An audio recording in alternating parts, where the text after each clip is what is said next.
Pernah kepikiran nggak kalau sebagian besar teknologi yang kita gunakan sekarang semuanya berasal dari Google, mulai dari Google Meet, Google Dokumen, Google Calendar, dan lain-lain. Tanpa kita sadari, semua aktivitas kita sudah terhubung dalam satu ekosistem yang sama. Nah, pertanyaannya sekarang, kita cuma make atau benar-benar memahaminya?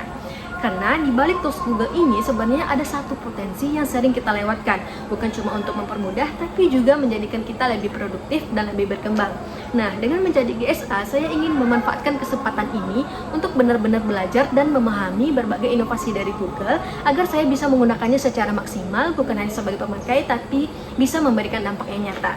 Halo semuanya, perkenalkan nama saya Rananda Eka Putri, mahasiswi dari UIN Sunan Gunung Jati Bandung, Fakultas Ekonomi dan Bisnis Islam, Program Studi Manajemen Keuangan Syariah semester 4.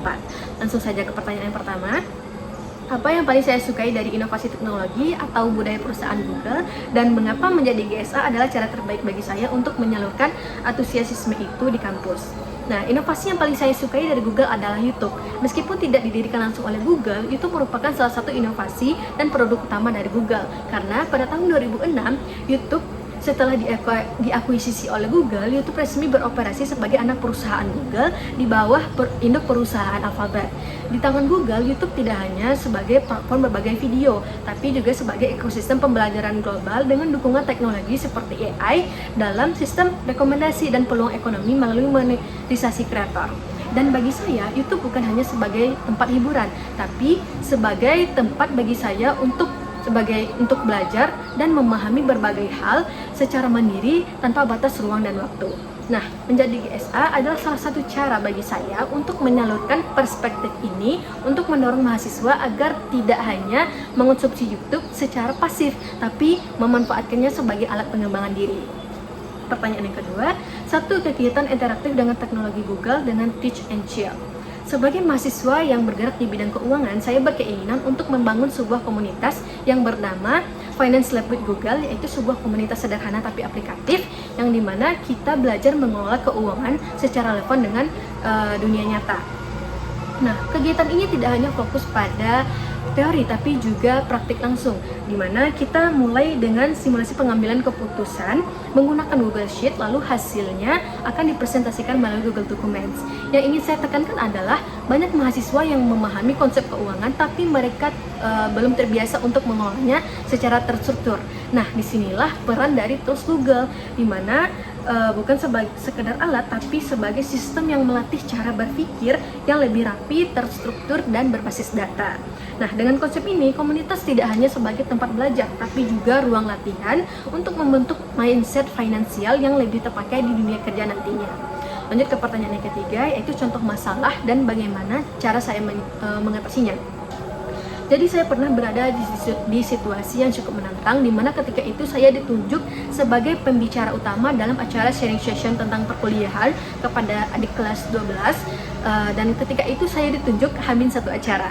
Dan di saat yang bersamaan dan di saat yang sama sebenarnya saya belum pernah menjadi pembicara di acara besar dan dihadiri oleh orang yang sebanyak itu.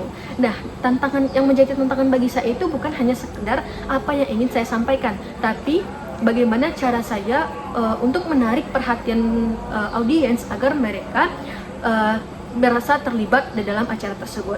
Nah, cara saya mengatasinya adalah saya mulai dengan membuat sebuah peta konsep agar apa yang akan saya sampaikan itu lebih terstruktur dan tidak melebar kemana-mana.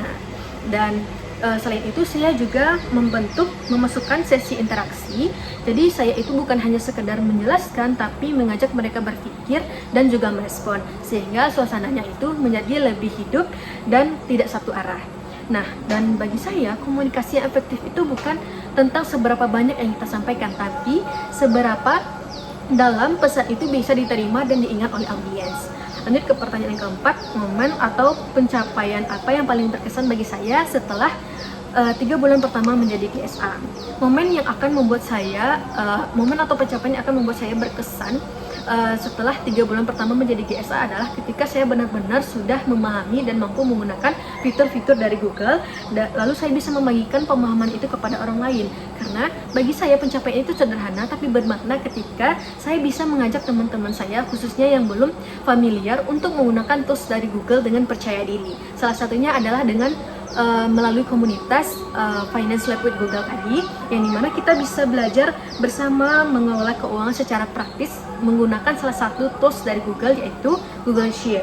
Nah, saya ingin prosesnya itu terasa nyata, dari yang awalnya tidak tahu menjadi paham lalu terbiasa.